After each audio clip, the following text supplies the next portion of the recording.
Hi అండి. ఈరోజు నేను లంచ్లోకి రొట్టి బీరకాయ చేస్తున్నానండి.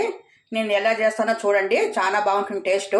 చూడండి, ఆలుగడ్డ సన్నా తరిగినాను, బీరకాయ కూడా సన్నా తరిగి క్లీన్ చేసి పెట్టేసినాను. ఇప్పుడు తిరువాత వేస్తానండి. నేను ఎలా వేస్తానో చూసేయండి. ఆవాలు, జీలకర్ర, ఉల్లిగడ్డ, కరివేపాకు. ఇప్పుడు పసుపు వేసి కలుపుకుందామండి.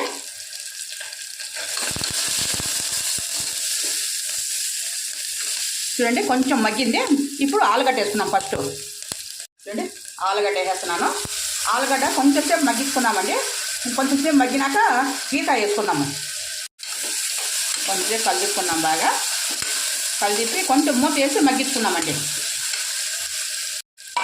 మూత వేసినామండి. మూత వేసి కొంచెంసేపు మగ్గించుకున్నాము.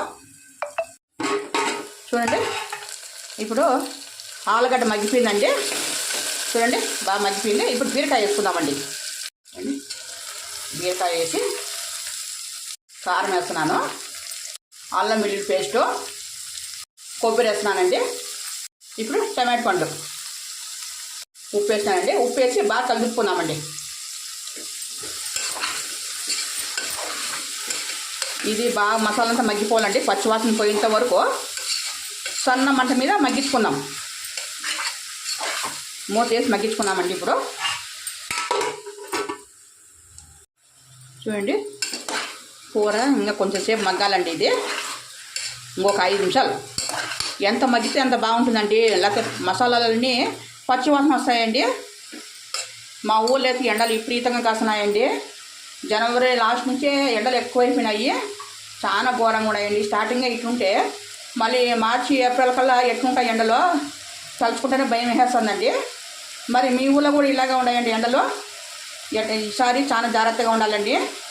బయటికి పోయేటప్పుడు కూడా కొంత సేఫ్టీగా పోండి.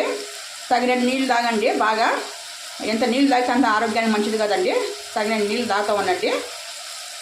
చూడండి, కూర అయితే మసాలా మగ్గిపోయింది. ఇప్పుడు కొంచెం నీళ్ళు వేసుకుందామండి. బీరకాయకి కొంచెం వాటర్ పడుతుందండి, ఎందుకంటే అది తేమ ఎక్కువ ఉంటుంది కాబట్టి బీరకాయలో నీళ్ళు కొంచెమే వేసుకోవాలండి. చూడండి, కొంచెం నీళ్ళు వేసినాను. వేసి 2 విజిల్స్ పెట్టుకుందామండి. చూడండి, మూత అయితే పెట్టేసినాను. 2 విజిల్స్ పెట్టుకుందాము. అంతలోకి నేను రొట్టికి ప్రిపేర్ చేసుకుంటానండి. చూడండి, 2 విజిల్స్ అయిపోయినాయి. దీన్ని పక్కకు పెట్టేసి ఇప్పుడు రొట్టి చేసుకుందాము. పెనం అయితే పెట్టేసినానండి. ఇప్పుడు రొట్టి ప్రిపేర్ చేసుకుందాం.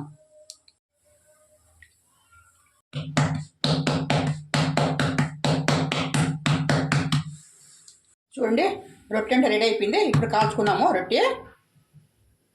చూడండి, రొట్టె అయితే కాలుతుంది.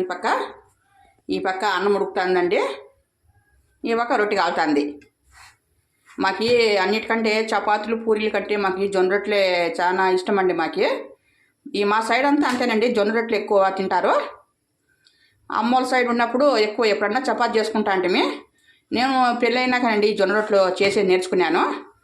ముందు అంత అలవాటు ఉండలేదు మాకు తినేది. పెళ్ళైనాకే జొన్న రొట్టె చేసి తినేది అలవాటు అయిపోయింది బాగా. ఇప్పుడు జొన్న రొట్టె లేకపోతే తిన్నట్టు అనిపిదండి మాకు. అన్నం తింటా తిన్నట్టు అనిపించదు. రొట్టె తిని అన్నం తినాలండి మాకు. అట్లా మాకు అలవాటు అయిపోయింది. చూడండి, జొన్న రొట్టె, బీరకాయ, ఆలుగడ్డ కర్రీ చాలా బాగుంటుందండి. టేస్ట్ అన్నంలోకి బాగుంటుంది, చపాతీలోకి బాగుంటుంది, రొట్టెలోకి బాగుంటుంది. మీరు కూడా ట్రై చేయండి. మరి మీ లంచ్ అయిందా లేదా కామెంట్ బాక్స్లో పెట్టండి. నా వీడియోస్ నచ్చినట్టుగా అయితే నా ఛానల్ సబ్స్క్రైబ్ చేసుకోండి. Please like and share, subscribe.